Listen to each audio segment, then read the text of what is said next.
Hi viewers, welcome to our channel. ప్రస్తుతం మనతో పాటు దాము బాలాజీ గారు సీనియర్ జర్నలిస్ట్ ఉన్నారు. వారితో ఒకసారి మాట్లాడదాం. సార్ నమస్కారం. నమస్తే. బెల్లంకొండ శ్రీనివాస్ భైరవం సినిమా ఈ రోజు ప్రేక్షకుల ముందుకు రావడం చూస్తున్నాం. మరి ఒక మంచి బజ్ అయితే క్రియేట్ అయింది కొన్ని కాంట్రవర్సీస్ వల్ల. మరి ఆ బజ్ ని రీచ్ అయిందా? సినిమా పాజిటివ్ టాక్ వచ్చిందా? ఎలా ఉంది సార్ మీరు సినిమా? ఈ రోజు భైరవం రిలీజ్ అయింది. ఆల్రెడీ బాయ్కాట్ భైరవం అని వైసీపీ వాళ్ళు దీన్ని ట్రెండ్ చేశారు.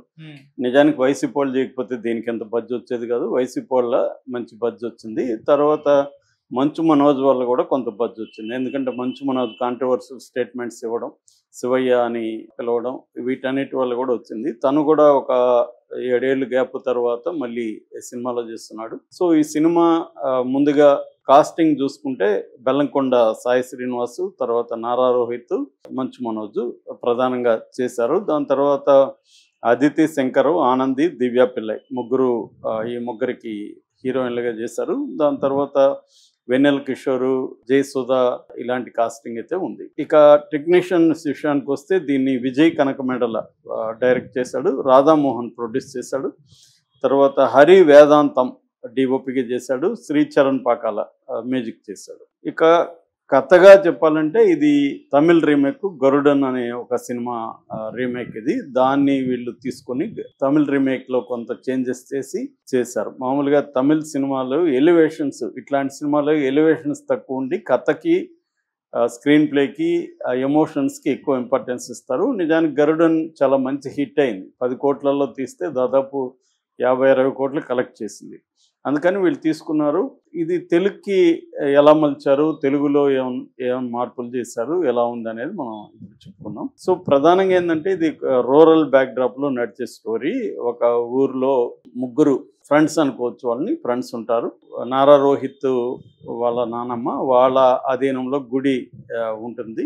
ఈ నారా రోహిత్కి చిన్నప్పటి నుంచి కూడా మంచు మనోజ్తో స్నేహం ఉంటుంది. మధ్యలో అనాథగా ఉన్న ఈ బెల్లంకొండ సాయి శ్రీనివాసం కూడా వాళ్ళు తీసుకుంటారు. ఇలాగ ముగ్గురు ఫ్రెండ్స్ ఉంటారు. మామూలుగానే ఒక విలన్ ఉంటాడు. విలేజ్ కథ అంటే ఆ విలను ఈ గుడి భూముల మీద కన్నేసి పెడతాడు. ఇక దానికి సంబంధించిన పత్రాలు గుడిలో ఉంటాయి. సో ఇప్పుడు ఈ ముగ్గురు దాన్ని ఎలా ఎదుర్కొన్నారు, ఈ ముగ్గురులో ఒకరు ద్రోహిగా మారారు, ఎవరు ఆ ద్రోహి, సో దానివల్ల ఏం జరిగింది, ఫైనల్గా ఎవరు చనిపోయారు, ఎవరు మిగిలారు, ఇది ఆ గుడిని భూముల్ని కాపాడుకున్నారా లేదా, ఇది బేసిక్గా స్టోరీ. అంటే ఇట్లాంటి కథలు కొన్ని వందలు బ్లాక్ అండ్ వైట్ నుంచి వచ్చేసాయి. నవళ్ళు అయితే లెక్కలైన నవల్స్ వచ్చాయి. గ్రామాల్లో ఒక భూస్వాము, ఒక పెత్తందొర ఉంటాడు, అతన్ని ఎదుర్కొనే దానికి ఎవరో ఒకరు ఉంటారు. సో వాళ్ళ మధ్య ఏం జరిగింది అనేది బేసిక్ కథ.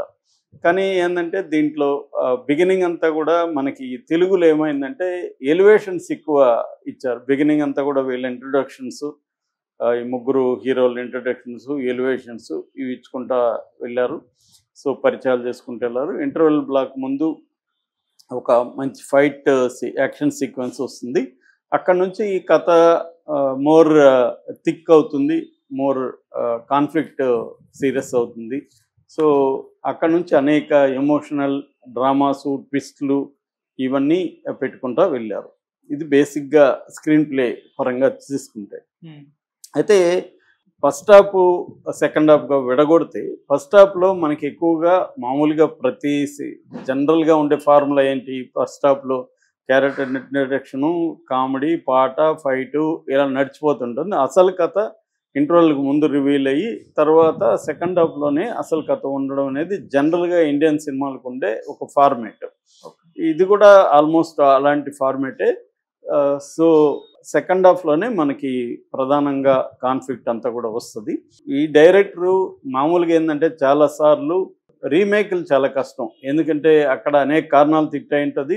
అదే మ్యాజిక్ ఇక్కడ క్రియేట్ చేయడం అనేది వెరీ డిఫికల్ట్ థింగ్. అది కొంతమందికి మాత్రమే సాధ్యమవుతుంది. ఇక్కడ కూడా ఏంటంటే ఈ డైరెక్టరు కొన్ని రకాల చిన్న చిన్న చేంజెస్ చేశాడు, కానీ మేజర్గా దానికే కట్టుబడి ఉన్నాడు. కాకపోతే ఇక్కడ ఏంటంటే బెల్లంకొండ శ్రీనివాస్ అంటేనే ఎలివేషన్ లేకుండా అతని సినిమాలు ఉండవు. విపరీతంగా ఎలివేషన్స్ ఉండాలి. కొంతవరకు ఆ రాక్షసుడు మినహాయింపు అని చెప్పుకోవచ్చు.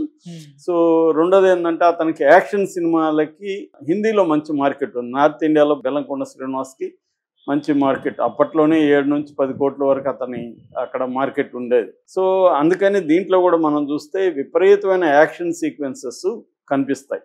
అది ఒక్కోసారి కథకి అడ్డుగా ఉంటాయి. నిజానికి కథకు అంత బిల్డప్లు అంత యాక్షన్ సీక్వెన్స్లు అవసరం లేదు. కథ ఏంటి, బేసిక్గా ఒక విలను గ్రామ గుడికి సంబంధించిన ఆస్తులను కాజేయాలనుకుంటే అలా అడ్డుకున్నారు.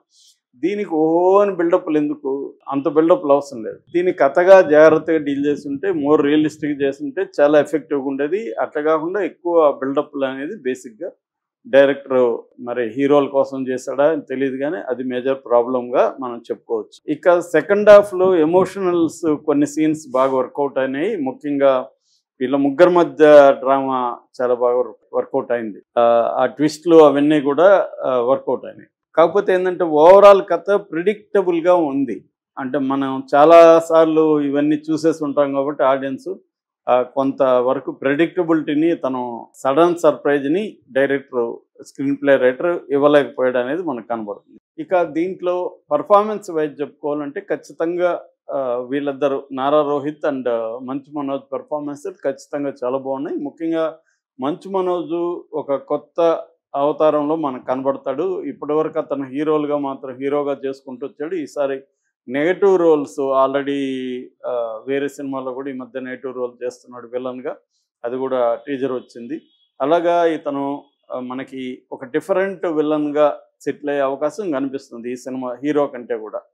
అంటే మనకి ఇప్పుడు తమిళ్లో వాళ్ళకి విలన్లా హీరోలా అనేది విజయ్ సేతుపతిలా అంటే వాళ్ళు చెప్పలేం, అలాగా చేశారు వాళ్ళ క్యారెక్టర్. అలాగా ఇతను కూడా అది కానీ ఉంటే సౌత్ ఇండియా అంతా కూడా అన్ని సినిమాలకు కూడా ఇతనికి స్కోప్ ఉంది. ఈ కైండ్ ఆఫ్ యంగ్ విలన్స్ కవరత మనకు ఉంది, అది చాలా బాగా చేశాడు. అట్లాగే నారా రోహిత్ కూడా తనేదో మెయిన్ స్ట్రీము లేకపోతే టోటల్ హీరోగా చేయాలనుకోకుండా దీంట్లో ఒక ఇంపార్టెంట్ ఎమోషనల్ డ్రివన్ క్యారెక్టర్ చేశాడు. తను కూడా బాగా చేశాడు. ఎటొచ్చి ఈ సాయి శ్రీనివాసే కొంత ఓవర్ యాక్షన్ కనబడుతుంది. అది క్యారెక్టర్లో ఉంది, డిజైన్లో ఉంది. తర్వాత తను కూడా అతిగా చేసినట్టుగా చాలాసార్లు కనపడుతుంది. ఆ అతి వల్ల ఏంటంటే తమిళ అతి ఉంటుంది, ఒక తమిళ అతిని ఇక్కడ తెలుగులోకి తీసుకొచ్చారు కొంతవరకు. అది కొంత ఇబ్బందిగా ఉంటుంది ఆడియన్స్కి. సో ఇది బేసిక్గా ఆర్టిస్టులకు సంబంధించి. మిగతా వాళ్ళంతా వాళ్ళ క్యారెక్టర్లు చేసుకుంటూ వెళ్ళిపోయారు. వెనల్ కిషోర్ వీళ్ళందరూ చేసుకుంటూ వెళ్ళారు. ఇక దీంట్లో మ్యూజిక్ టెక్నికల్ విషయాలకు వస్తే కెమెరా వర్క్ చాలా బాగుంది. డిఓపి చాలా బాగా చేశాడు. ప్రొడక్షన్ వాల్యూస్ చాలా, రాధామోహన్ మంచి ఖర్చు పెట్టి బాగా చేశాడు. అయితే మ్యూజిక్ దీంట్లో ఏంటంటే పాటలు చాలాసార్లు కథకు అడ్డుపడుతున్నట్టు ఉంది. పాటలు గొప్పగా ఏం లేవు, కథకు అడ్డుపడుతున్నట్టు ఉంది.